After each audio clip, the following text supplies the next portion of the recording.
You must understand that Nigeria is a very peculiar country. Nigeria is a democracy, but that democracy is driven by primordial sentiments of ethnicity and religion. So when you see politicians go to the church or go to the mosque to present themselves for elective position, they're not discussing any issue there. They are committed to identify and say, look, I'm one of you, so vote for me so that when I'm there, I'll protect your own sectional interest. That's the vibe we get across board. And so true, when they get there, they do what all other identity politics do, or the identity-driven politicians do. The only thing they can do is patronage, and patronage itself is corruption, which goes a long way to undermine state functions entirely. And so they will give more appointment money to their brethren from the church if they win, or give more to their brothers from the mosque if they win. So it depends on who takes the top prize at the end of the day.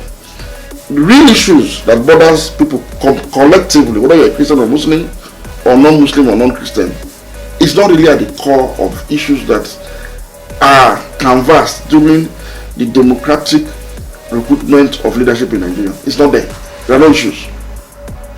Now, you raise another vital issue about, okay, beyond the church or the mosque or religious institutions, providing some kind of support to the state, while providing for people, what should now be the role of religious leaders in holding to account the government to actually do their own responsibility?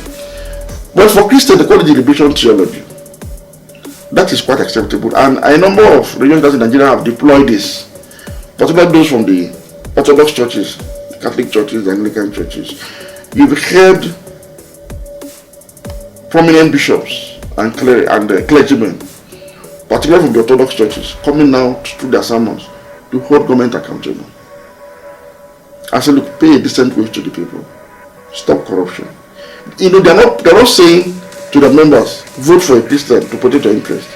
They're not saying to their members, vote for a Catholic to protect your interest, or an Anglican. No, they're saying to the government, provide for all of us, Muslims, Christians, Catholics, Anglicans, Jews, atheists, all of us. That is, uphold the tenets of the Constitution, which mandates the government to provide security and welfare. All of this will be discussed about healthcare, education, social amenities, is summed up under that part of the Constitution that says the primary responsibility of government is security and welfare for the people. And so you have religious leaders that have been holding government accountable while also trying to provide succor for the people at the same time. I'll give a practical example.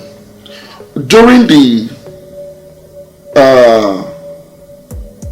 minimum wage saga, the government was so reluctant to approve the minimum wage. Even its policies have created an unprecedented levels of hardship in the land. And I recalled Father George Husani, a well-known clergyman of the Catholic denomination, who is the founder of Luke State Leadership Foundation. In fact, it was like a righteous indignation on his part when he called out the government to say, how dare you say a decent wage for the people will cause inflation when your own salaries have not caused inflation?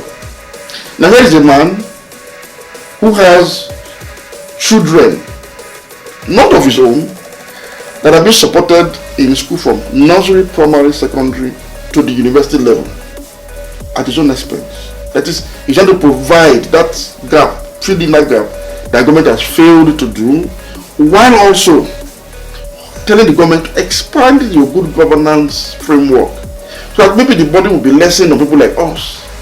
So this is a healthy way to strike a balance between coming in to fill the void created by government failure, but also asking government to do that which is upon them to do, which is mandated on them by the Constitution to do, which their oath of offices actually mandates them to do. Now, what is also healthy is, in all of this, people are not holding government to account. Rather, people are defending government, depending on who is in government. You recall in this country that there was a time that protests became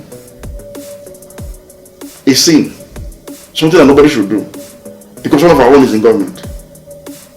But before 4 years earlier, we were protesting against first subsidy value 2012. I didn't hear anybody saying that protest was around.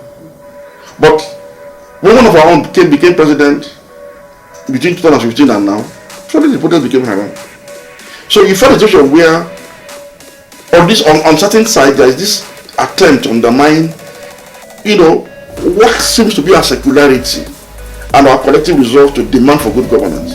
And so it is important to interrogate some of these tendencies and find out ways to bring about all communities together, to collectively ask for good governance, collectively put government on its toes, and demand what is right, what is our right as a people, collectively from the government, without consideration for who is in power and the religion the person practices.